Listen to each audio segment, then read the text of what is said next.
Na aula de hoje a gente vai falar das representações de Schrödinger e de Heisenberg da dinâmica quântica. Ou seja, vamos falar de duas formas distintas em que a gente pode descrever a dinâmica de um sistema quântico.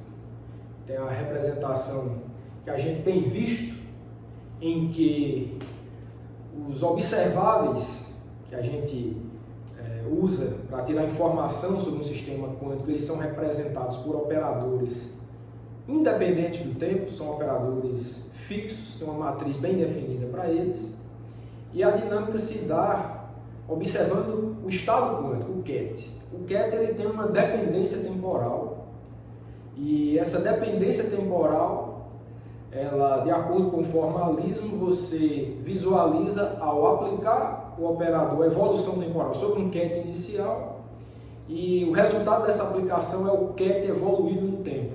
É um vetor estado que depende do tempo. É isso que a gente tem visto até agora, e esse tipo de formalismo para a dinâmica quântica é a chamada representação de Schrödinger, o formalismo da representação de Schrödinger da dinâmica quântica. Então isso está bem estabelecido, a gente vai formalizar isso hoje e através disso a gente vai apresentar um formalismo alternativo, que é o chamado formalismo de Heisenberg, ou representação de Heisenberg da dinâmica quântica, em que os operadores vinculados a observáveis, eles passam agora a depender do tempo, e os estados QET são físicos, são fixos no tempo. Os QETs, você tem um QET inicial, a dinâmica dele, no caso, para essa representação de Heisenberg, é fixa, você não tem mais um QET, um vetor estado dependente do tempo. A dependência temporal que vai descrever a evolução do sistema quântico vai estar contida no operador vinculado aos observáveis com que você está estudando em determinada situação, em determinado experimento. Então, essa é a diferença entre os dois formalismos. Schrödinger tem um operador fixo no tempo e QET dependente do tempo, e Heisenberg, operadores dependentes do tempo e estados QET fixos no tempo. Então, tudo isso a gente vai ver agora.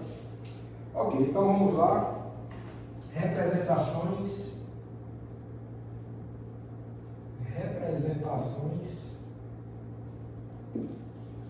de Schrödinger e Heisenberg.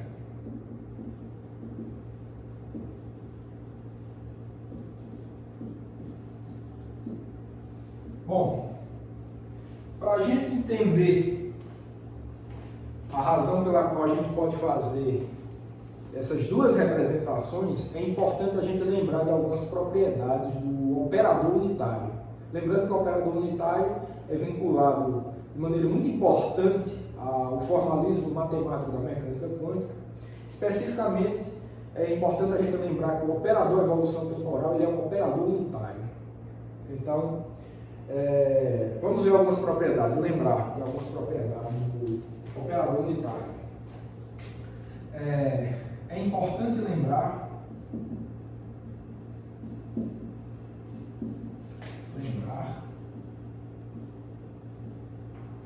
que para um operador unitário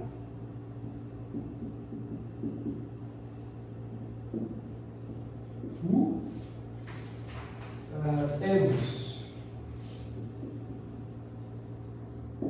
uma propriedade, a primeira que eu quero lembrar aqui, todos nós já vimos isso, é que a aplicação de uma operação unitária nos QETs preserva o produto interno entre eles. Então, se você tem um produto interno de beta e alfa, ao ser aplicado uma determinada operação unitária sobre esses QETs, então isso nos leva à seguinte coisa: você tem um beta sendo atuado no operador o Dagger pela direita, no alfa você opera o U pela esquerda, você tem isso, a definição de operador unitário é que o produto de U adaga com U vai dar a operação identidade. E isso daqui nos diz que você volta a encontrar o mesmo produto interno, o mesmo número, né? O mesmo número complexo. Então, o produto interno, ó, de beta com alfa não varia se for aplicada uma operação unitária nesses vetores. Então, esse é o ponto. Equação 1. Então, essa é uma propriedade, e temos também, né, em que, se você agora quer estudar um produto interno que envolva a presença de um operador, a gente tem o seguinte, ó, beta, eu tenho aqui um operador x alfa. Se você aplica uma operação unitária nesse alfa e nesse beta, o que é que vai acontecer? Isso aqui vai ficar assim, ó. Vai ser levado em beta, U adaga, x, U aplicado em alfa. Então, essa é a transformação que acontece, e isso pode ser visualizado da seguinte forma. Você pode botar um parênteses aqui, né? Você pode botar um parênteses aqui e outro aqui. Ou seja, essa é uma forma de você visualizar essa operação, né? Você operou o operador unitário no alfa e no beta, respectivamente, mas você pode entender, né? Escrever isso dessa forma aqui, né? Beta adaga x U alfa, né? E você pode entender dessa forma também, ó, pelo chamado axioma associativo. Ou você entende essa transformação. Então, note que isso não necessariamente agora é a mesma coisa, tá? A presença desse operador central aqui, x, não quer dizer mais que isso é igual a isso aqui. Mas o que tem de interessante que eu quero chamar a atenção aqui é que existem essas duas formas de você entender a aplicação de um operador unitário nesse alfa e nesse beta. Você pode visualizar esses cats, esse cat e esse braço separadamente, ou você pode visualizar a manutenção dos cats alfa e beta com o operador central sendo transformado dessa forma. Então, o axioma associativo permite isso. Tá? Então, vou chamar isso de equação 2 e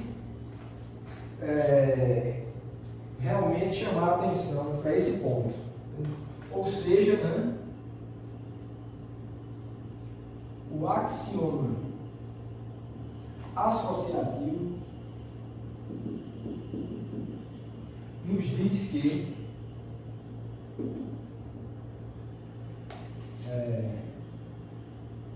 beta adaga x U alfa, isso é igual a beta adaga x U alfa. Estou reescrevendo aqui, tá? Para deixar bem claro essa associação que a gente pode fazer, essa equação 3, tá? Então, esse produto interno aqui, né? Esse sanduíche, se você quiser chamar, pode ser visualizado dessas duas formas. Ou o operador atuando de fato nos vetores estado, no cat e no bra, ou você faz a junção do tal operador, do operador unitário com o operador central, escrevendo dessa forma. Então, a matemática do axioma associativo nos permite escrever isso, e essas duas formas de escrever essa equação matemática para esse produto interno vai nos levar a interpretações distintas de uma dinâmica quântica. No caso, quando você quiser extrair médias de um operador, ou seja, o valor médio de um dado observável de uma medida que você está executando, então essa medida de um estado quântico que está evoluindo de acordo com a transformação unitária pode ser entendida dessas duas formas. Ou o estado do sistema evoluindo, ou, como a gente vai ver aqui, o observável, você está tirando a média que está evoluindo. Então, a distinção que a gente faz sobre as representações de Schrödinger e de Heisenberg da dinâmica quântica tem muito a ver com essa igualdade aqui, com a equivalência dessas duas relações matemáticas. Ok, então, o que é que eu quero dizer com isso?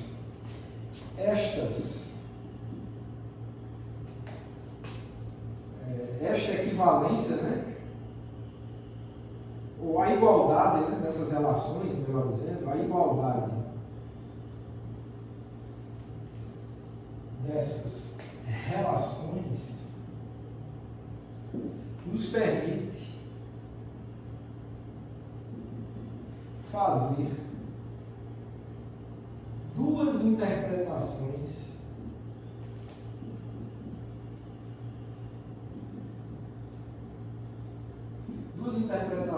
para a dinâmica quântica.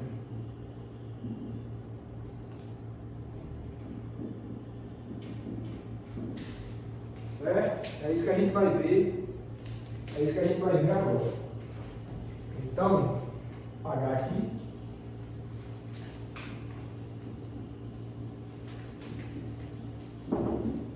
E vamos ver quais são as interpretações que a gente pode fazer.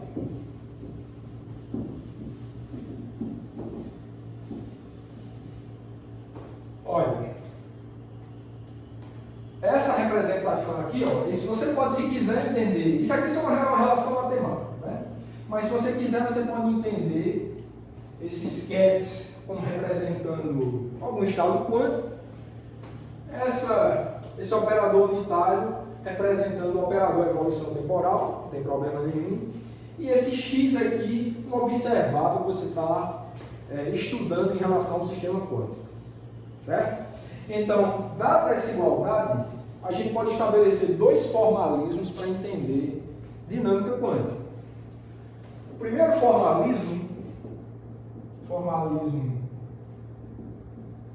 1, nos permite fazer a seguinte coisa: ele nos permite entender a evolução de um ket de acordo com a aplicação da evolução unitária, tá? Da aplicação do operador unitário e com operadores fixos, tá? Com operadores ou observáveis fixos.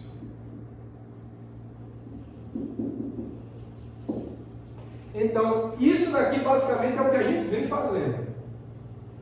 Que é o que eu estou falando para vocês, que é a chamada representação de Schrödinger. Você tem um ket inicial, no tempo inicial, representando o seu sistema quântico em um determinado instante de tempo inicial, e a evolução do sistema quântico é descrita pela evolução do ket, que é dada a partir da aplicação do operador evolução temporal no mesmo. Então, esse é o formalismo que a gente vem adotando, e os operadores são fixos. Se você quiser estudar projeção de spin, você tem uma matriz de spin independente do tempo, né? Um operador de Pauli que é independente do tempo. Você tem um operador de posição que não tem dependência temporal. Então é isso que a gente vem fazendo. Então esse é o primeiro formalismo que tem a ver com esse lado aqui da igualdade. Certo? A evolução é do ket e os observáveis são mantidos fixos. Mas a gente pode também entender esse lado direito aqui da igualdade, em que agora o observável é que varia no tempo e os kets são mantidos fixos. Então, o que a gente tem é o formalismo 2. Em que a transformação do observável se dá dessa forma aqui. Ó. X vai em adaga X U mas com kets fixos.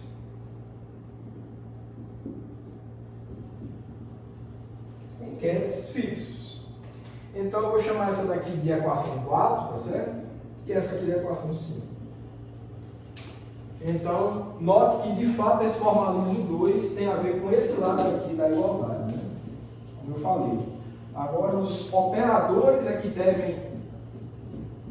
são permitidos evoluir no tempo e os quets são fixos no tempo. Esse é o formalismo 2, que tem a ver com o chamado formalismo de Heisenberg, a representação de Heisenberg, que é essa que eu quero apresentar hoje para vocês.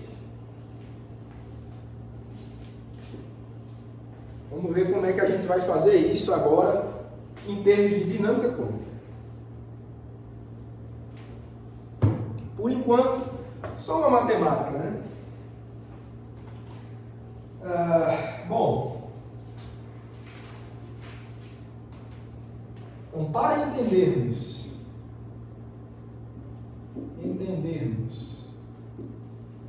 a representação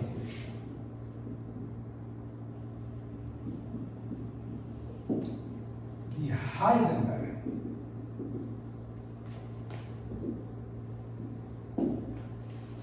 baseada no formalismo 2,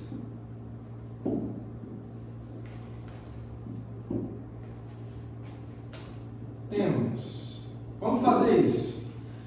Então, a representação de Schrödinger, essa eu estou dizendo para vocês que é que vocês já conhecem. A evolução de um ket no tempo e observáveis fixos.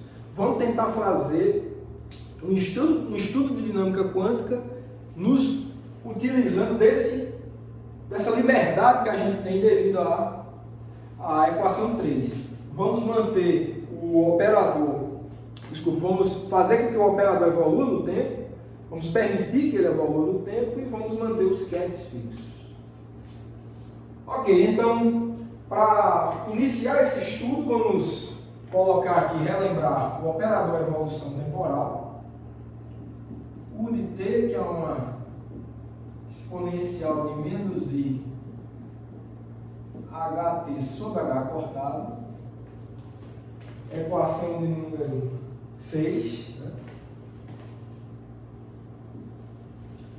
E a partir do formato dessa equação a gente vai desenvolver a representação de Heisenberg. Lembrando que essa equação 6 é a solução para o operador evolução temporal se o hamiltoniano independer do tempo, se ele for independente do tempo. Que é o caso que a gente vem tratando aqui. É o caso mais simples, porém que resolve uma boa quantidade de problemas em mecânica quântica. Bom, então, dado esse operador evolução temporal, a gente pode fazer o seguinte. Com isso, definimos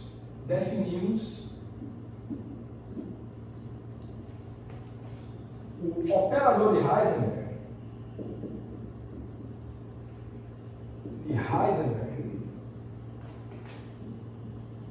como, olha, a gente vai se utilizar dessa equação 5. Ó.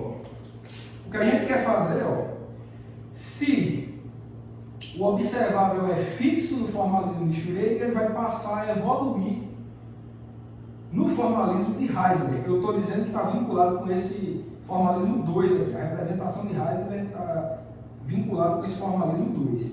Então, a gente precisa definir o observável no formalismo de Heisenberg, que é dado com aquele que a gente já conhece no formalismo de Schrödinger, que é fixo, mas quando a gente tem o de Schrödinger, a gente obtém o de Heisenberg a partir dessa estrutura aqui, dessa construção. A gente vem com o operador unitário aqui pela direita e o operador unitário adaga pela esquerda, sendo nesse caso de dinâmica quântica o operador unitário o operador evolução temporal. Então, tudo que a gente precisa para obter o operador na representação de Heisenberg a partir do operador na representação de Schrödinger é justamente fazer esse artifício aqui, essa mudança em que o operador unitário é o operador evolução temporal.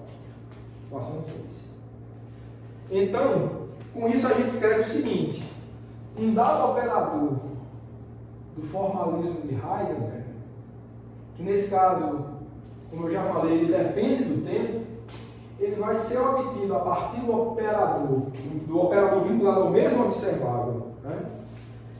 Do formalismo de Schrödinger da seguinte forma: você vai ter o operador evolução temporal adaga, que, como sabemos, depende de t, vezes o operador vinculado ao mesmo observável, mas sendo ele no formalismo de Schrödinger, vezes, de novo, o operador evolução temporal sem adaga.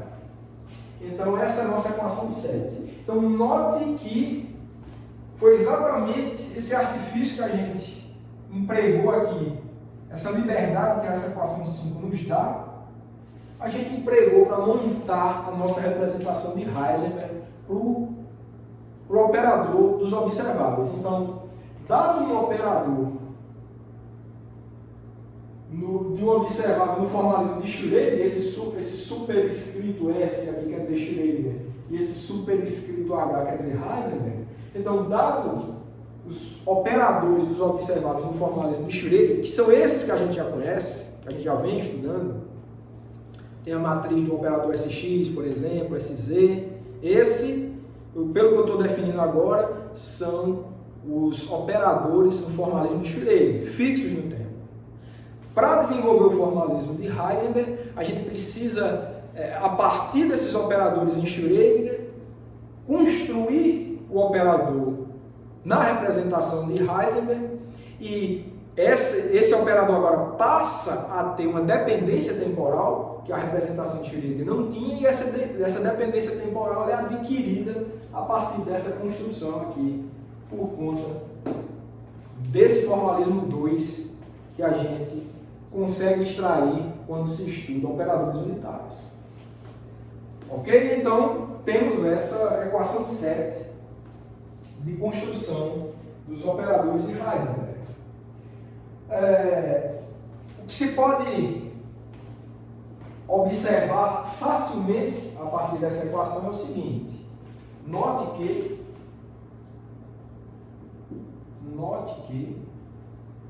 o operador de Heisenberg,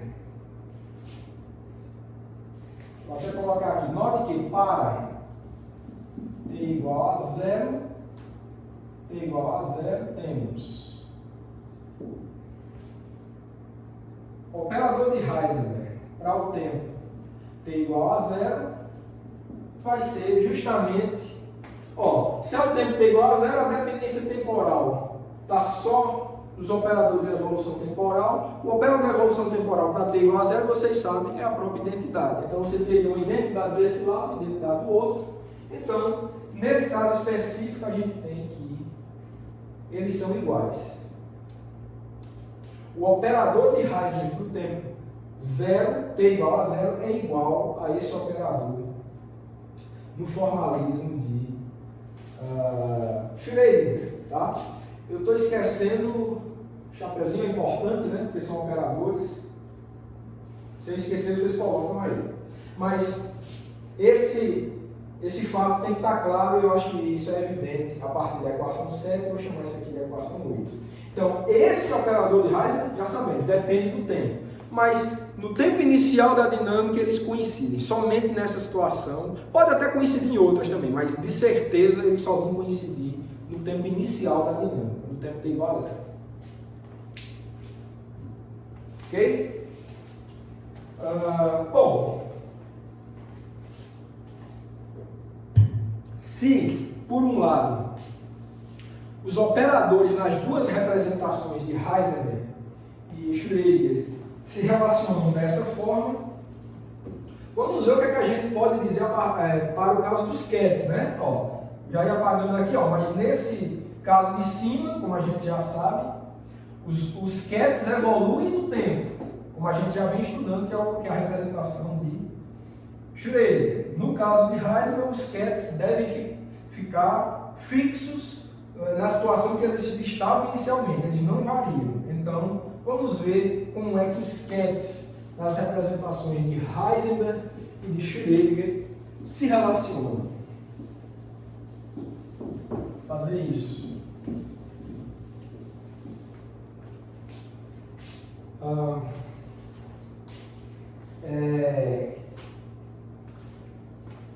Temos também, né, no caso,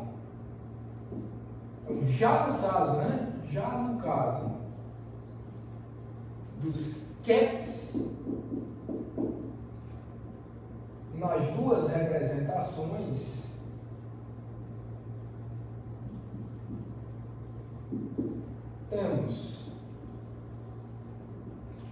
a gente vai ter o seguinte, ó, vamos ter uma equação que é a equação de um QET dependente do tempo em Heisenberg vai ser sempre igual ao QET de Schrödinger no tempo t igual a zero.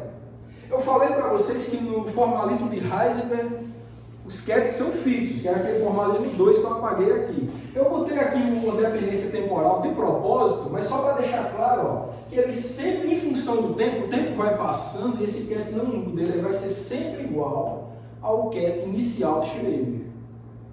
Correto? Porque, como a gente vai ver, os produtos internos, no caso para calcular uma média de um observável, isso não pode ser diferente numa representação e na outra, porque médias de observáveis são coisas que a gente extrai nos experimentos, extrai no laboratório. Uma representação de Schrödinger e a outra de Heisenberg não pode dar resultados distintos em relação a isso. O que você acessa no laboratório tem que estar condizente com o que a teoria te diz, senão ela não serve. E se eu estou passando para vocês hoje a informação sobre a representação de Heisenberg, é porque no caso das médias, ela tem que ser consistente com a representação de Schrödinger e no caso as duas com o experimento. Então, esse é o ponto.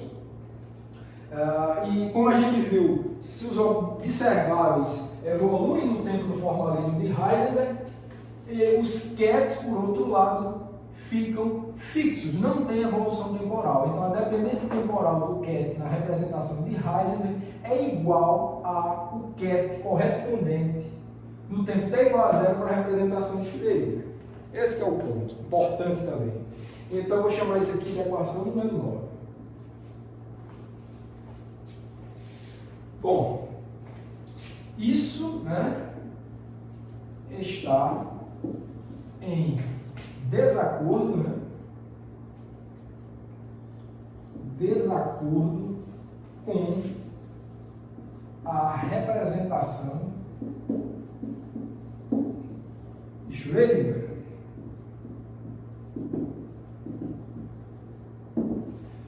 Por quê? Porque na representação de Schrödinger a gente tem um QET, né, que evolui no tempo, e ele é dado justamente pela aplicação do operador evolução temporal no QET para t igual a zero, no tempo t inicial. Então, o QET no formalismo de Schrödinger ele não é fixo no tempo, somente no de Heisenberg. Então, note a diferença aqui, tá? Note a diferença. Ok. Bom, então, dadas essas informações, vou chamar isso aqui de equação 10. A gente agora vai ter que utilizar esses dois formalismos desenvolvidos, né? O de Schrödinger, que a gente já conhece, o de Heisenberg, que eu estou apresentando hoje para vocês com essas modificações, operadores dependem do tempo, QETs não.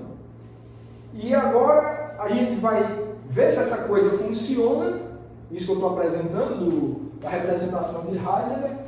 Para tal, a gente tem que entender se isso condiz com a realidade, ou seja, com os experimentos. E como eu já adiantei para vocês, experimentos em mecânica quântica são acessados através da distribuição estatística das medidas do observável. É assim que você interage, que você extrai informação de um sistema quântico. Você faz medidas do observável, né, para esse sistema quântico, ou para um conjunto de observáveis igualmente preparados, e a partir da estatística, da distribuição estatística dos resultados das medidas do observável, que você vai testar se a mecânica quântica te serviu ou não. Então, se ela está em vigor, e muito bem, é porque realmente a teoria quântica nos dá resultados que condizem com os resultados experimentais com relação a essa distribuição estatística dos observáveis. Se a gente já sabe que isso é válido para a representação de Schrödinger, tem que permanecer válido para a representação de Heisenberg.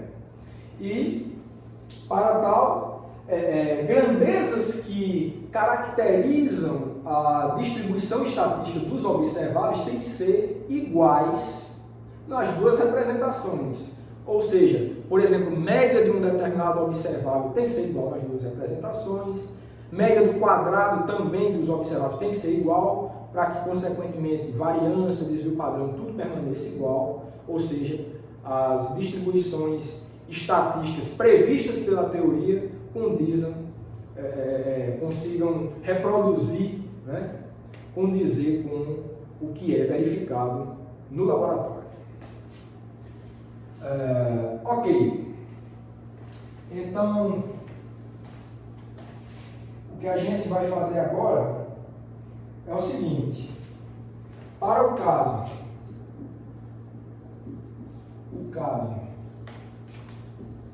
da média do observável, de um observável, né? Observável, temos. O que é que a gente pode dizer sobre a média de um observável? Então, dá um observável cujo operador é A. Como é que a gente calcula isso nas duas representações? E vamos supor que existe uma dinâmica quântica, ou seja, esse sistema quântico ele evolui no tempo do ponto de vista de Schrödinger, ou o observável evolui no tempo do ponto de vista de Heisenberg. E essas coisas têm que estar equivalentes. Então, do ponto de vista de Schrödinger, a gente já sabe que isso daqui é o seguinte: você vai ter um alfa de t, né? Um alfa de t na representação de Schrödinger, o operador A na representação de Schrödinger, fechando aqui o produto interno com um alfa de t, representação de Schrödinger. Então, estou levando em conta esses índices ou sobrescritos aí S, para deixar claro que o cálculo dessa média do observável é feita tomando elementos todos na representação de Schrödinger, tanto Katz, Braz e o observável também. Ok, então se a gente utiliza, né, o que a gente sabe, o que a gente conhece desse formalismo, olha, a gente pode, por exemplo, utilizar a equação 10 aqui e verificar algumas coisas. Isso daqui, vamos ver se vocês concordam comigo. Isso daqui vai ser o seguinte: alfa de 0, Schrödinger, A, Schrödinger, alfa, desculpa, tem a evolução temporal, né? Eu vou utilizar a equação 10 aqui, tá? Somente a equação 10. Então, para encontrar o operador, o Ket de Schrödinger evoluído no tempo, então o que a gente tem aqui é um AW de T. Ao ser aplicado aí no Bra alfa 0, você vai ter o Bra alfa de T em Schrödinger. Repete aqui o operador na representação de Schrödinger e vezes, né, para escrever o Ket de evolução temporal em Schrödinger, você tem o operador evolução temporal aplicado no Ket inicial de Schrödinger. Vamos continuar desenvolvendo isso daí, tá?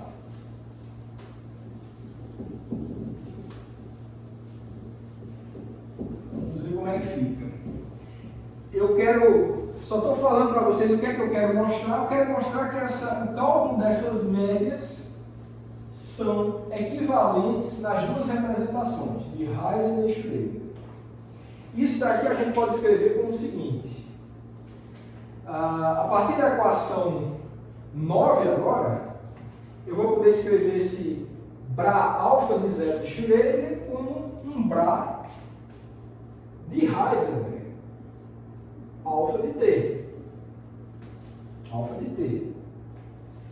Agora é o seguinte, ó. Uma equação anterior aí, ó. Deixa eu ver o número dela, vou falar para vocês. Bom, pelas minhas notas, é a equação 7. Se você utilizar a equação 7, que foi apagada, esse produto aqui, UH-AU, vai ser o operador A na representação de Heisenberg. Então, vai ser A de T, Heisenberg, e aqui, que a gente tem agora, no caso do alfa zero de Schrödinger, aqui é o alfa T de Heisenberg. Então, alfa de T em Heisenberg. Bom, com isso a gente conclui, né? Temos aqui a equação 1.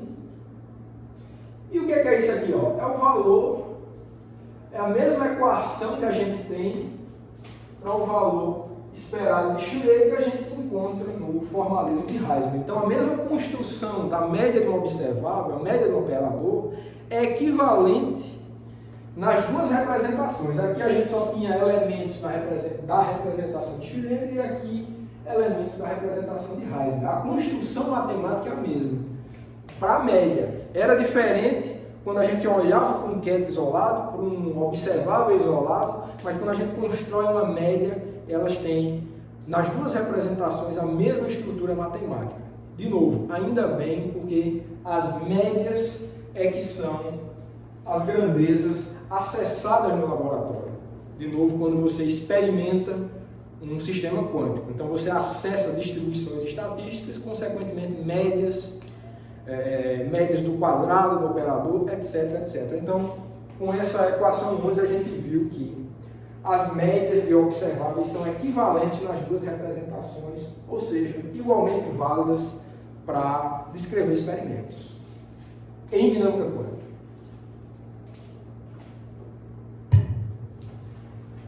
Bom, então, feito isso,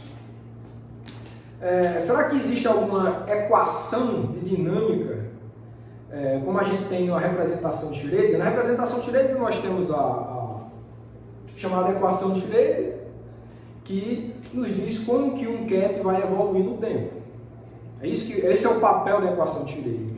Então, a partir dessa outra representação que a gente está desenvolvendo aqui, uma representação alternativa de Heisenberg, que observáveis é que evoluem no tempo. Será que existe alguma equação de dinâmica equivalente à de Schrödinger, mas que descreva a dinâmica, dê como resultado a dinâmica do observável? Tem, é a chamada equação de Heisenberg, e é ela que a gente vai derivar aqui agora. Então, o que a gente vai fazer agora é a chamada equação de movimento de Heisenberg.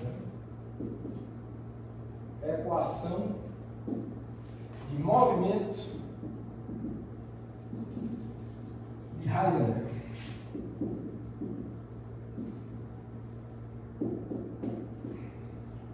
Eu prefiro chamar de equação de dinâmica, mas é mais usual chamar de equação de movimento de Heisenberg. Bom, vamos ver como é que a gente deriva essa equação, que, de novo, vai nos dar como resultado a solução da evolução temporal de um dado observável. Esse é o papel da equação de Heisenberg, como a gente vai ver. Se Schrödinger nos dava como resultado o ket, o sistema quântico, o vetor estado dependente do tempo, agora a equação de Heisenberg deve nos fornecer como solução o operador dependente do tempo. Ok, então vamos fazer o seguinte. Assumindo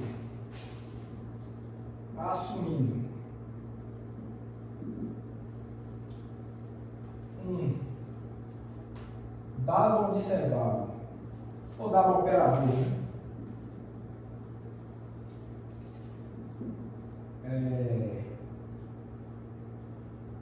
independente do tempo, né? Só ver um detalhe aqui, em Schrödinger, tá? Um dado operador A, na representação de Schrödinger, independente do tempo,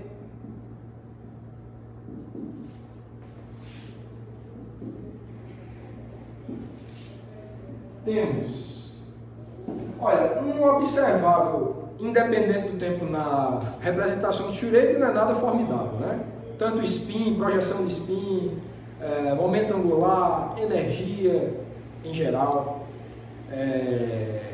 posição, momento, todos esses são observáveis cujo operador são independentes, os operadores são independentes do tempo. Então não tem nada tão restrito assim. Então vários casos de interesse se encaixam nessa condição que a gente está assumindo aqui. Então a gente está assumindo de fato um operador na representação de Schrödinger independente do tempo.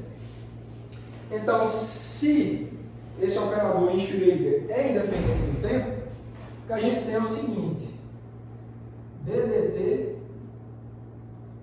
desse mesmo operador, mas na representação de Heisenberg, esse a gente já sabe que depende do tempo, ele vai ser igual a quê? ddt de UH de t a Schrödinger U de t. Então, a derivada temporal desse operador na representação de Heisenberg dá isso daí. Que dá igual aqui, ó. Tem esses três elementos que precisam ser derivados, então vai dar uma derivada de U adaga em relação ao tempo, vezes o operador A em Schrödinger, vezes U T, mais, olha, vai ter um termo que derivaria esse central aqui, esse operador central, mas como a gente está assumindo independente do tempo, esse termo não vai existir, vai dar zero, então só vai ficar um outro termo que é U adaga A de Schrödinger du dt. Certo? Então ficamos com essa configuração aí. Da equação de Schrödinger,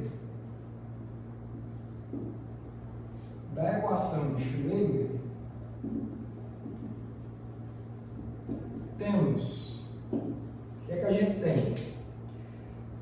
Vou apagar aqui. Vamos utilizar o resultado que a gente tem da equação de Schrödinger, aquela para o operador de evolução temporal, né? Aquela que a gente derivou na primeira aula. Eu acho que uma das primeiras equações de dinâmica quântica que a gente derivou aqui foi a equação de Schrödinger, que dava como solução o operador de evolução temporal. Então, eu estou falando da equação de Schrödinger, que eu vou escrever aqui, a equação de Schrödinger do operador de evolução temporal, para esse operador. Então, a equação de Schrödinger nos diz o seguinte, que du dt é igual a 1 sobre IH cortado HU vezes U, e temos também o complexo conjugado dessa equação. Tá? Talvez a forma mais comum, como a gente viu, era IH cortado du dt igual a Hamiltoniana vezes U, e o complexo conjugado disso dá o seguinte, du adaga dt é igual a menos 1 sobre IH cortado, esse menos vem do complexo conjugado de I, e vezes tem um produto de operadores aqui, ó, H vezes U, o adjunto desse operador vai ser o inverso deles, cada um complexo conjugado individualmente. Então, ou seja, o adaga de cada um, né? Então vai ficar U adaga vezes H adaga, mas o hamiltoniano é hermitiano, então não precisa disso. Ficamos assim. Então, da equação de Schrödinger para o operador de evolução temporal, a gente tem essas duas, pode tirar essas duas equações. Essa é a equação de Schrödinger direta e essa é a complexo conjugado. Então, tendo essas duas coisas, note que a gente tem aqui uma relação para du dt e para du adaga dt, que está no nosso resultado aqui do nosso desenvolvimento, da taxa de variação do operador de Heisenberg. Então, com isso a gente pode escrever a seguinte coisa. Assim, temos que ddt de A em Heisenberg vai ser igual a, olha, du adaga dt está aqui, né? Então vai ficar menos 1 sobre IH cortado. Vai ficar U adaga H. Isso tudo é essa parte aqui, né? Agora vem o resto. AS. Né? AS U de T. E agora vem a segunda parte, que é mais U A Schrödinger. E agora du dt que está relacionado aqui nessa última equaçãozinha aqui, ó, a equação de Schrödinger, du dt. Então, tem 1 sobre IH cortado, eu vou botar aqui na frente, ó, 1 sobre IH cortado. E agora eu concluo com H vezes U. Então a gente encontra essa relação. Deixa eu desenvolver um pouco mais aqui, para ver o que vai dar.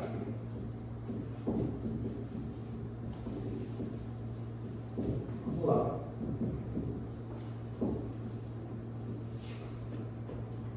Então, isso nos dá a seguinte coisa,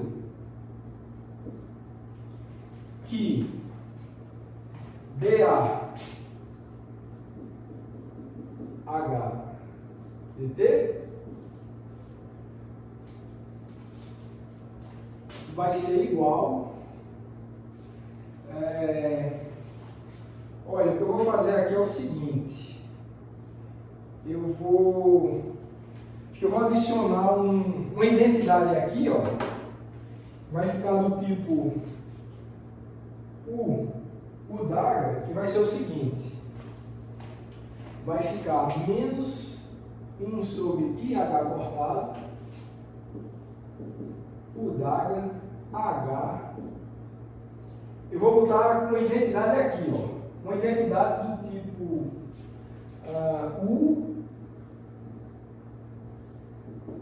o adaga, certo? Vou repetir o resto. Eu estou omitindo a dependência temporal do tempo, né? Vou até apagar aqui, não precisa disso, tá? Para não escrever tanto, vocês já sabem que é o operador da evolução temporal. Então, tudo que eu fiz para adicionar esse o daga aqui, né? Só deixar claro que isso aqui é uma identidade. E o outro termo eu vou fazer uma coisa parecida, vai ficar mais 1 sobre IH cortado U A Schrödinger. Aí agora eu vou colocar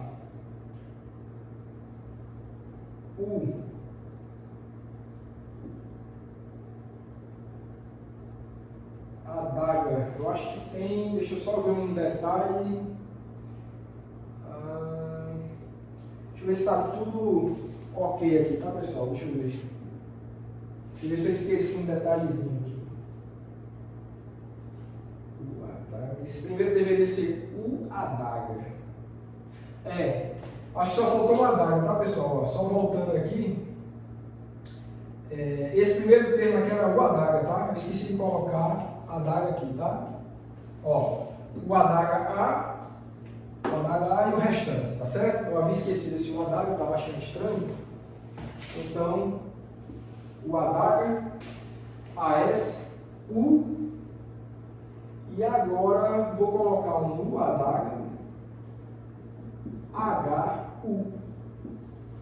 De novo, vocês notam que tudo que eu fiz foi introduzir uma identidade aqui. Ó. Tudo que foi feito foi isso aí, introduzir uma identidade. Tudo bem. Mas o que a gente pode chamar atenção é para esse fato aqui. Ó. Só vou dar uma evidenciada em alguns elementos. Olha, eu quero evidenciar isso daqui, ó, esse produto aqui, o adaga HU. Quero evidenciar esse outro produto aqui, ó, o adaga, né? Ficou bom esse aqui, ó, o adaga HU. Quero evidenciar esse produto desses três aqui, o adaga HU, e esse outro, o adaga HU. Note o seguinte, esse produto aqui é igual a esse, e esse produto aqui é igual a esse, certo? Esse tem sinal de mais, esse tem sinal de menos, então é a subtração de dois operadores, né? Isso que eu estou evidenciando entre parênteses são operadores, então é a subtração da multiplicação invertida na ordem de dois operadores, esses que eu estou evidenciando, então isso tem cara de comutador. Então, eu acho que vocês vão concordar se eu disser que esse DDT de A de Heisenberg vai ser igual a 1 sobre IH cortado.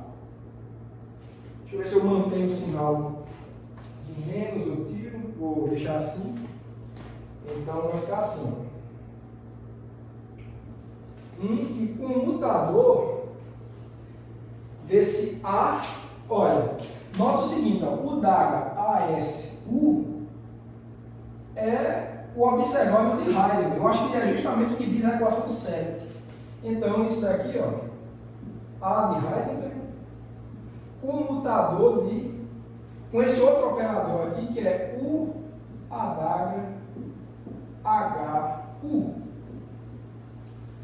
Então, note de novo, esse é igual a esse e esse aqui é igual a esse. Então, dá justamente esse comutador aí. Eu vou dar um número para essa equação, certo? Eu vou dar um número 12 para ela. Acho que é a 12 essa. E vou chamar a atenção só para mais um fato, para a gente de fato encontrar a equação do movimento de Heisenberg. Vou chamar a atenção para um fato importante para a gente encontrar a forma fechada da equação de movimento de Heisenberg.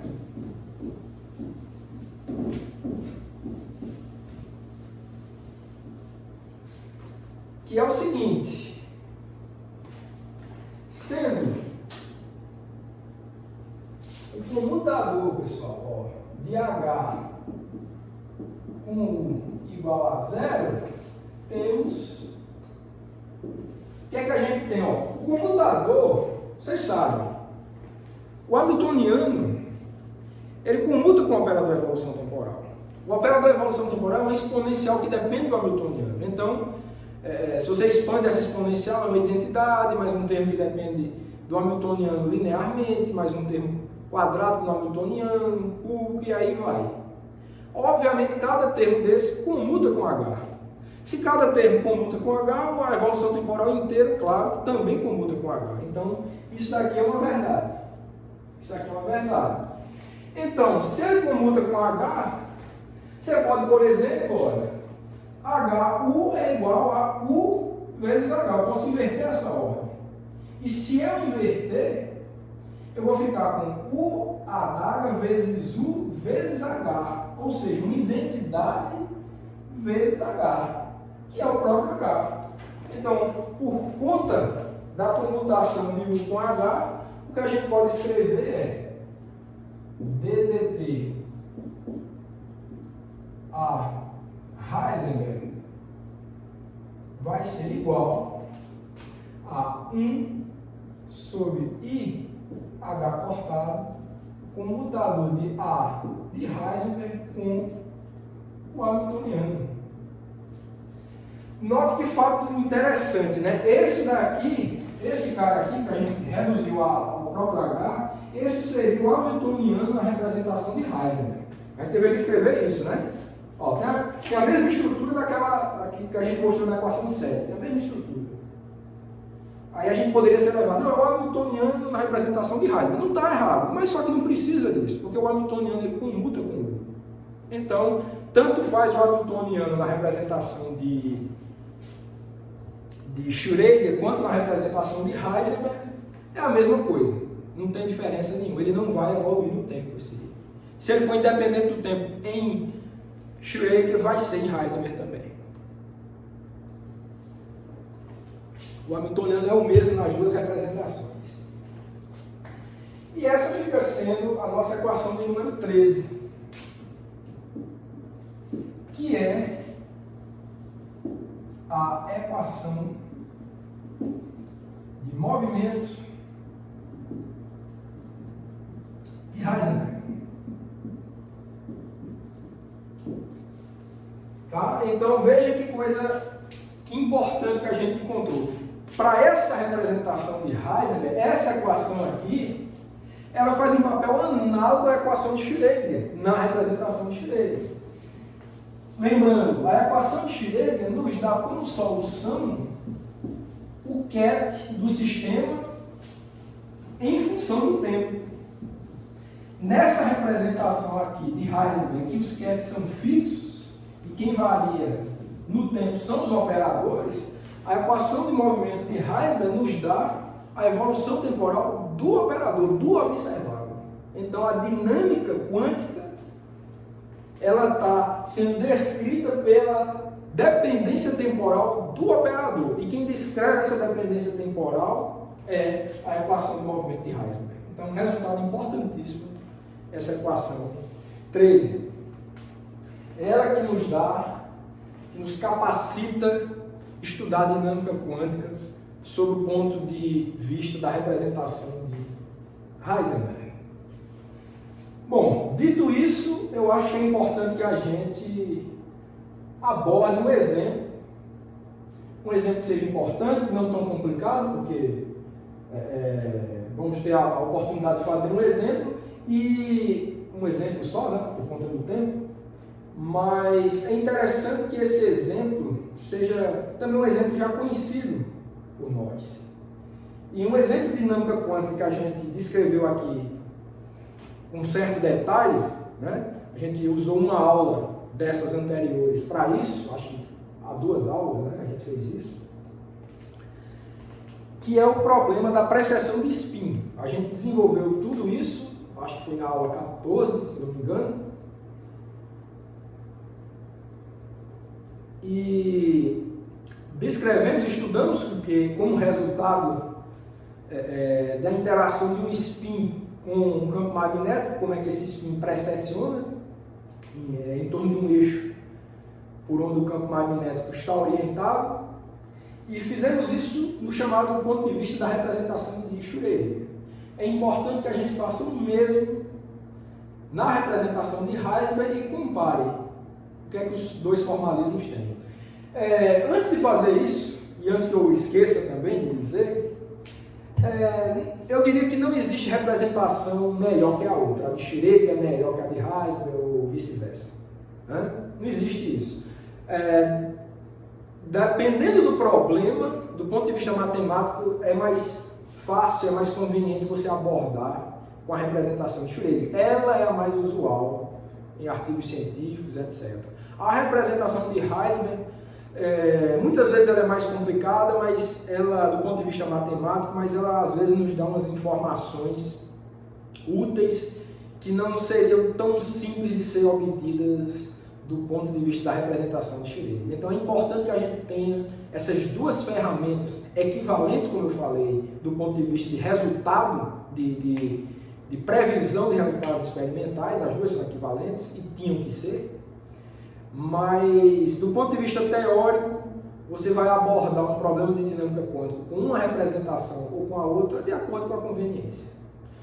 Já fizemos o problema da precessão de spin com a representação de Schrödinger. Vamos fazer de novo uma abordagem desse problema agora a partir da representação de Heisenberg, ou seja, utilizando a equação 13, que é a equação de movimento de Heisenberg.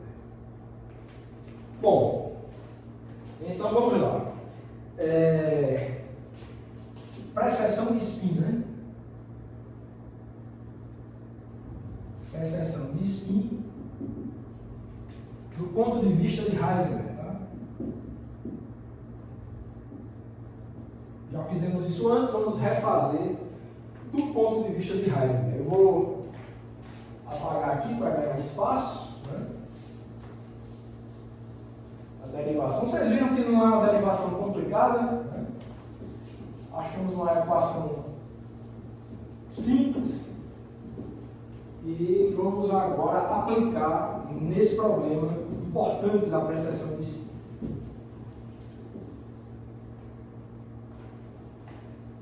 Bom, então é só lembrar uns fatos sobre o problema da precessão de spin. No caso da precessão de spin, o observável que a gente estuda são as projeções de spin daquela partícula. Então você tem uma partícula imersa em um campo magnético, o spin dessa partícula, a gente já viu que a média, né, a média das projeções de spin tem um comportamento de precessão clássico, né, a dinâmica das médias de SX, SY e SZ tem esse comportamento de precessão. E sob esse ponto de vista, a gente vê que o observável que nos interessa nessa situação do estudo de precessão são novamente as projeções de spin da partícula, né? As projeções em SX, SY e SZ. Vamos assumir de novo que o campo magnético que vai interagir com a partícula vai estar orientado ao longo do eixo Z, e dado esse hamiltoniano de interação entre o spin e o campo magnético, a gente vai reavaliar o comportamento das projeções de spin SX, SY e SZ. Ok, então, nesse caso, né, vamos lá, nesse caso,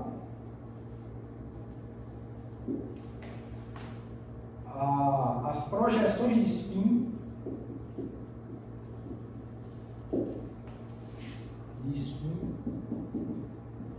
do ponto de vista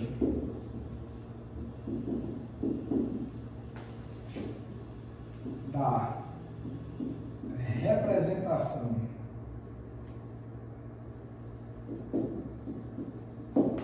de Heisenberg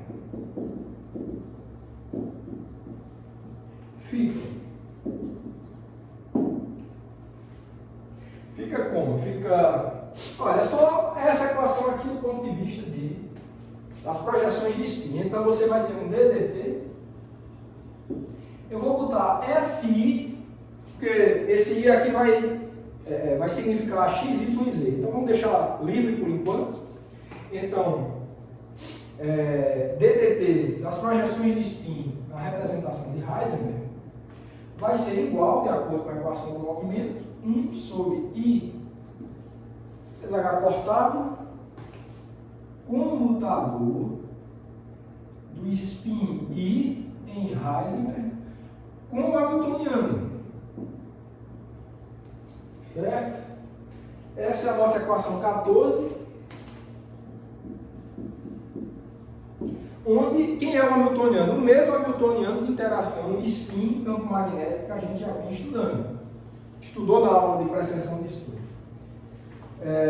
Onde, né? Então, adição a vírgula aqui, tá? Onde H, operador o hamiltoniano, ele é dado por menos, se for um elétron, tá? Se for um elétron interagindo com o campo magnético externo, vai ser menos a carga do elétron, vezes a intensidade do campo magnético, vezes a massa do elétron, velocidade da luz, operador SZ, isso significa que o campo está orientado na direção Z. Se o campo tivesse orientado na direção Y, seria um SY, mas só isso. E a gente, naquela aula de precessão de spin, a gente organizou isso de forma que chamou o hamiltoniano simplesmente uma constante ômega, tem unidade de frequência, vezes SZ. Vezes SZ. Operador SZ. Ok, então, dessa forma, temos, o que é que a gente vai ter? Vamos ter que, vou desenvolver essa equação aqui, tá? Essa equação aqui, a 14. Vamos ter ddt SIH igual a 1 sobre IH cortado SIH com hamiltoniano. Isso daqui vai nos dar igual a 1 sobre IH cortado. Olha, o operador de projeção de spin Heisenberg a gente constrói como sendo U adaga SI U. Esse SI deveria botar Schrödinger, mas vocês sabem que é o operador de spin que a gente já conhece, tá certo? Comutador com H, certo? Isso daqui a gente vai poder escrever como sendo 1 sobre IH cortado. E vamos ter, o comutador é simples, né? Vai ficar U adaga SI U H menos H U adaga SI U. Fechou. É isso. Então vamos desenvolver isso, tá? Vamos ver o que aqui a gente encontra. Lembrando que o resultado disso, desse cálculo que a gente quer desenvolver, é a dependência temporal dos operadores de projeção de spin na representação de Heisenberg, né? Até porque na de Schrödinger eles são fixos, não tem dependência temporal. Então a gente quer achar a dinâmica através da expressão dos operadores de spin, das projeções de spin em função do tempo. Esse é o nosso objetivo. Tudo bem. Bom, levando em conta um ponto que eu já falei aqui, mas chamando a atenção de novo, olha, o hamiltoniano e o operador de evolução temporal, eles comutam. Então eu posso inverter isso aqui, tá? Eu posso botar isso aqui como sendo HU. E mesma coisa aqui, ó. HU, a adaga, sempre comuta com U, comuta com a adaga também. Então eu posso inverter aqui e botar o adaga H. Vou colocar aqui para deixar claro, né? Pelo fato deles comutarem, eu posso escrever isso daqui como sendo HU e eu posso escrever esse daqui como sendo U adaga H. Isso devido à comutação entre H e U. Então, isso daqui vai ficar igual 1 sobre IH cortado. Vai ficar... olha, eu acho que dá para ver, eu vou botar direto, vai ficar assim, ó. O adaga que multiplica o comutador de SI com H. Quer ver? Confiram aí se não é verdade. Vezes U. Olha, quando eu fizer essa inversão, ó, esse com esse assim, quando eu substituir esse vermelho aqui, eu não vou escrever esse passo não, ó, vai ficar o daga no início das duas expressões, ó, o daga e o daga, e vai ficar U no final das duas expressões. Certo? Então, estou botando elas em evidência, uma de um lado, o adaga de um lado e o do outro, e no meio vai ficar SI vezes H menos H vezes SI, que é o comutador de SI com H. Então, não tem nada de formidável com isso. Então ficamos com esse resultado, que eu vou chamar de equação 15. Vou chamar de equação 15. Ok. Aliás, antes disso, faltou substituir quem é o hamiltoniano, tá? Então, desculpe. Então, o que a gente vai encontrar é o seguinte. Com isso, a gente conclui que é isso aqui que a gente está desenvolvendo, né? Então, vai ficar ddt SIH vai ficar igual a 1 sobre IH cortado. O hamiltoniano, pessoal, eu quero substituir ômega SZ logo. Então, eu vou botar o ômega aqui em cima. Vai ficar ômega que multiplica SI SZ, agora substituindo o hamiltoniano, vezes U. Essa sim é que eu quero chamar de equação 15.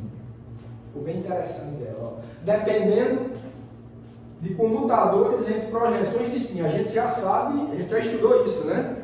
Relações de comutação entre as projeções de spin. Né? Eles não comutam entre si, né? Só comutam com eles mesmos. Ok, então, dado esse resultado, faltou só escrever o DAGA, né? Acho que faltou escrever o DAGA, desculpa. Apagar aqui. Esqueci do DAGA, o ADAGA, né? Fica igual a ômega sobre IH cortado, nesse UADAGA que eu esqueci dele. Pronto, agora estamos completos. Ok, então ficou com essa cara.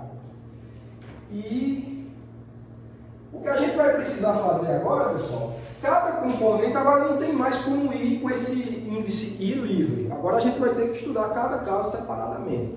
Uma equação de dinâmica para SX, outra para SY e outra para SZ. Então, o que a gente tem que fazer é uma equação substituindo SX aqui, ó, X, outra para Y e outra para Z.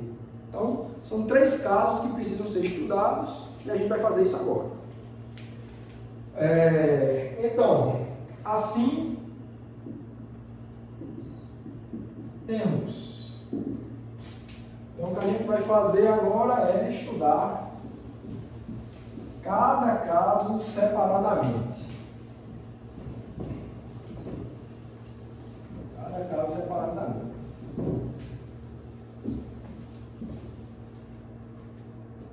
Então, para SX, o que a gente vai ter é o seguinte, ó. DDT SX de Heisenberg vai ser igual. Olha, quando eu substituir X aqui, vai substituir X aqui também. Então vai ficar um comutador de SX com SZ. Se vocês consultarem as relações de comutação, o comutador de SX com SZ vai dar menos IH cortado SY. Menos IH cortado SY. Então vai ficar menos o IH cortado vai cortar com esse IH cortado. Então vai ficar ômega, né? Deixa eu só conferir aqui. Menos ômega, né? UH SY, né, que eu falei, U. Então é isso, tá? Para SX, de novo, para SX aqui, o resultado desse comutador dá menos IH cortado SY. E o menos ficou aqui, o IH cortado cancelou com esse, e SY sobrou aqui. Então ficou essa equaçãozinha para o SX. Para o SY vai ficar DDT SY de Heisenberg igual. Olha, quando eu substituir SY, vai ficar comutador de SY com SZ, dá IH cortado SX, positivo, IH cortado SX. Então, o IH cortado vai cancelar com esse IH cortado, vai ficar ômega positivo, U adaga, SX vezes U. Então, essa é a equação da dinâmica de SY. E para SZ é simples, né? Quando eu substituir Z aqui, vai ficar SZ comutador com SZ que dá zero. Então, a gente vai ter DDT SZ igual a zero. Essa deu tranquila, né? Então, essa vai ser a 16, a 17 e a 18. Então, são equações que precisam ser desenvolvidas. Né? Essa 18 já está claro que não varia no tempo, né? O operador de Heisenberg para SZ ele não varia no tempo, é um operador fixo no tempo. Quem deve apresentar uma dinâmica interessante são SX e SY, que foi o que a gente encontrou, né? Na aula de precessão de spin. Então, parece que estamos encontrando resultados consistentes desse ponto de vista de Heisenberg. Ok?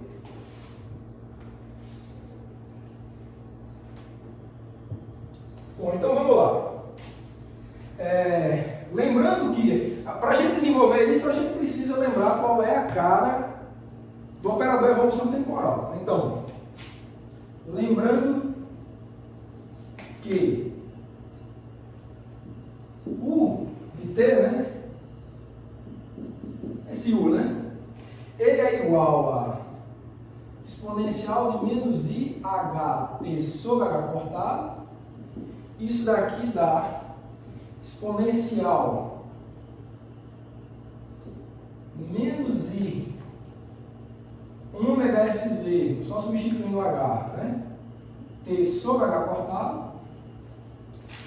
E isso daí, né, dá uma matriz desse tipo aqui, ó.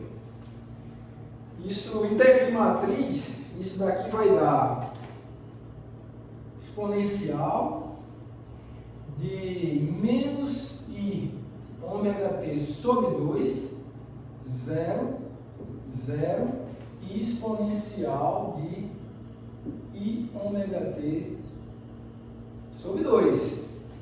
Tá? É só, no primeiro aqui você substituir o alto valor H cortado sobre 2 aqui, então por isso que ficou 1 meio. E nesse de baixo era menos H cortado sobre 2, menos por mais. Então, a cara da matriz da operação evolução temporal na base up, down em Z é essa daqui. Então, só lembrando esse fato, vocês sabem fazer isso. E com isso, o que é que a gente tem? Temos, com a cara dessa matriz de evolução temporal, a gente pode calcular esse lado direito aqui da equação 17 e da 16 também. E com isso a gente desenvolve essas duas equações. Então, com isso, o que é que a gente encontra? Vou só botar o resultado, tá? Vou deixar como exercício para vocês.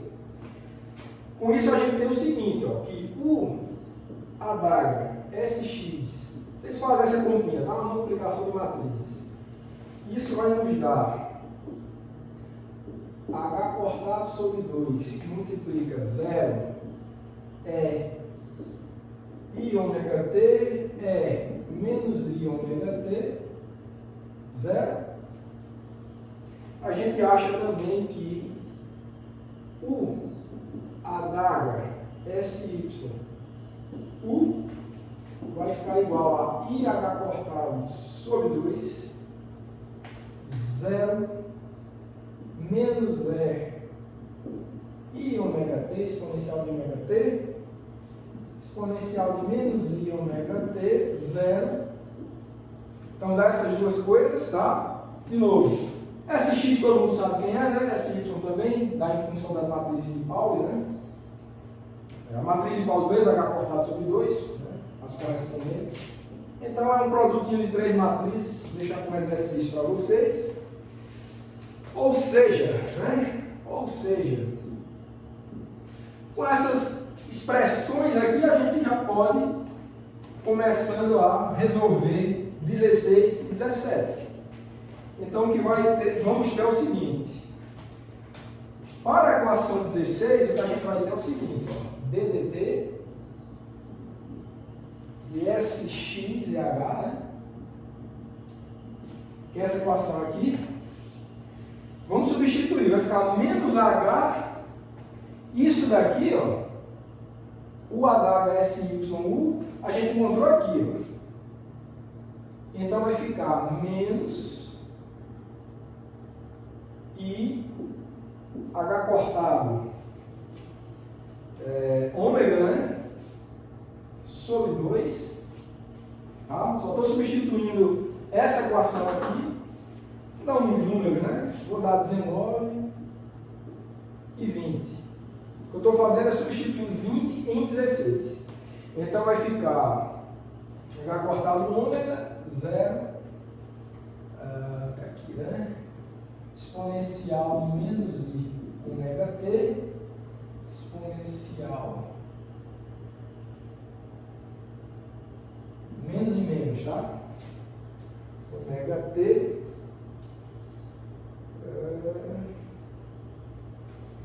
menos I ômega t 0. Eu acredito que, bom, acho que não tem esse termo aqui, esse 9 menos não tem, né? Igual esse daqui, tá? Então é só, de novo, só substituindo 20 em 16, tá? Fica isso. E agora a gente vai desenvolver a equação 17 substituindo a equação 19 nela. A gente vai substituir 19 em 17 e ver como é que fica. Tá? Então vamos desenvolver isso.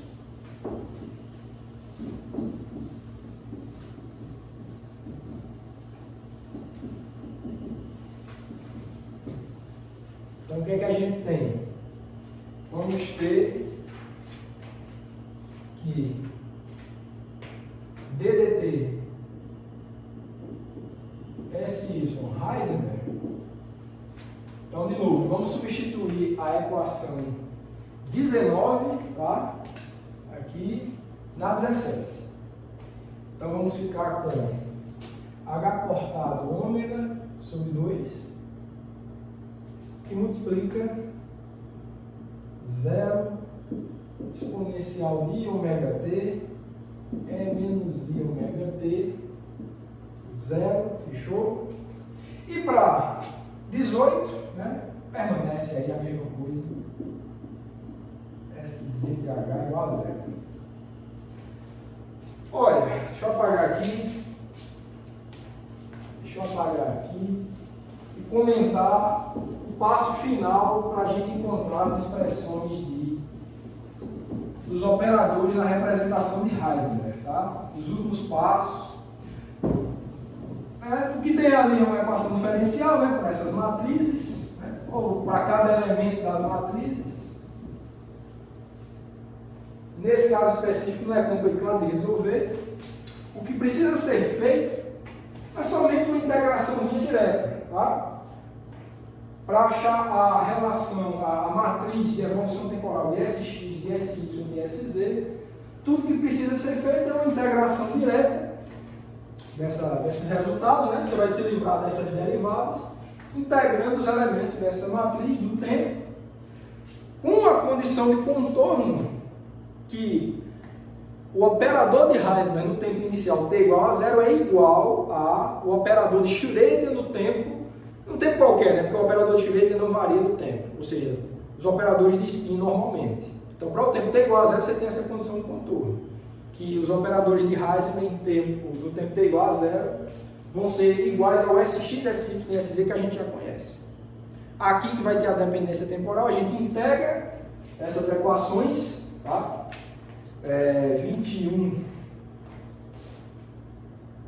22 e 23 e 23. E o que é que se encontra, né? Então, por integração direta, vou deixar como exercício para vocês também, isso vocês fazem, por integração direta, certo? E utilizando a condição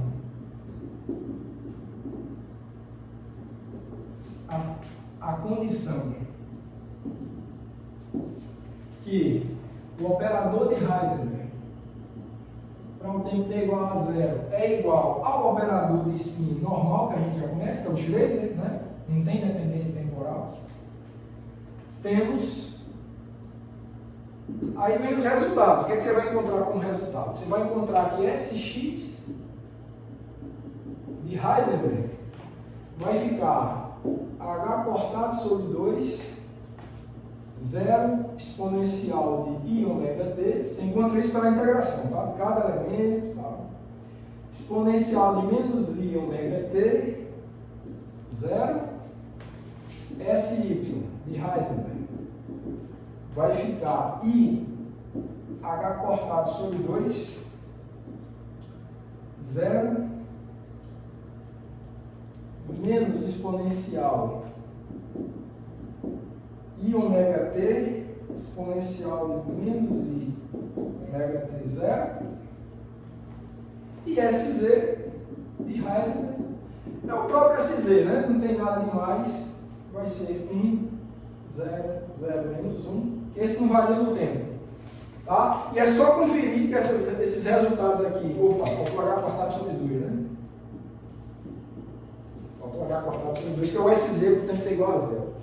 Faça t igual a 0 nessa equação e nessa daqui que você vai ver que se reduzem as matrizes de Sx e de Sy que a gente já conhece. Agora, essa tem a dependência temporal porque são os operadores na representação de Heisenberg. Então, essas são as soluções, pessoal, essas três equações aqui, que eu vou chamar de 24, 25, 26, são as soluções. Então, notem a diferença da representação de Heisenberg para a representação de Schroeder.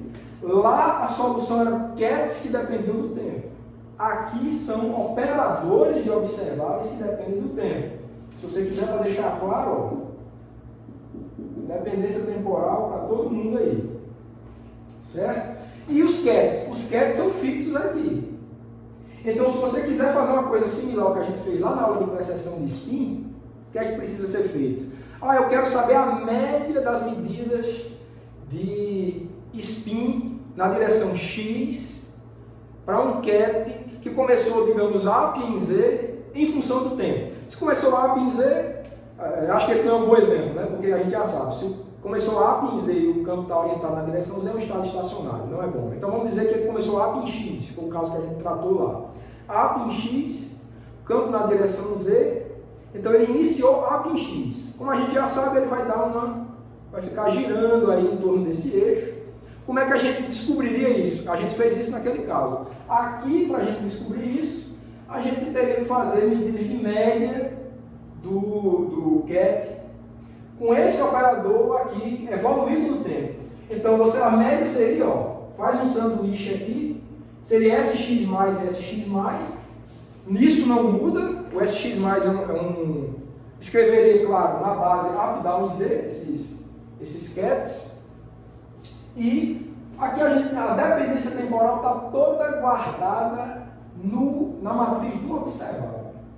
Então você deve encontrar a mesma situação, vou deixar como exercício aí para vocês, conferir que bate exatamente igual com o que a gente viu na aula de precessão de spin que a gente fez com a representação de Schroeder. Então, todas essas médias podem ser igualmente calculadas, o resultado, que você nota que essas médias seguem uma dinâmica de precessão de acordo com a teoria clássica, né? Uma precessão como a gente conhece na teoria clássica. Então essas médias das projeções de spin têm essa dinâmica similar a uma precessão de um sistema clássico. Então tudo isso pode ser derivado aqui e de novo chamar a atenção aqui para um ponto importante, que independente de qual seja o seu estado inicial, a média de Sz não varia no tempo. Então, as médias, uma dinâmica como essa, em que você tem uma partícula de spin meio submetida a um campo magnético alinhado na direção Z, em função do tempo, se você começa a executar medidas de projeção do spin na direção Z, essas médias não variam no tempo. Por quê? Porque nesse formalismo de Heisenberg, isso está direto aqui. Talvez isso não estaria nem tão claro na representação de Schroeder. Mas com esse resultado aqui, se os qubits são fixos no tempo, e a gente está vendo que o operador de spin na direção Z em função do tempo não apresenta dependência temporal, é fixo, então porque as médias são fixas, independente do QET inicial. Então isso é um resultado interessante. Você não tem dinâmica para a média do spin na direção Z. Nesse caso específico. Tem em X e em Y e, de novo, a dependência temporal está guardada aí nas matrizes desses observáveis. Bom, pessoal, eu espero que esse exemplo tenha ilustrado bem. De novo, não é um exemplo tão trivial, também não é tão complicado, a gente faz tudo analiticamente. Vou deixar esses passos aí para vocês resolverem esses passos desses cálculos finais, mas é um exemplo que, mais uma vez, ilustra muito bem a eficiência com que a mecânica quântica descreve a dinâmica de sistemas microscópicos. Temos aí esses dois formalismos alternativos, que são as representações de Schrödinger e de Heisenberg. Hoje foi a representação de Heisenberg, essa novidade.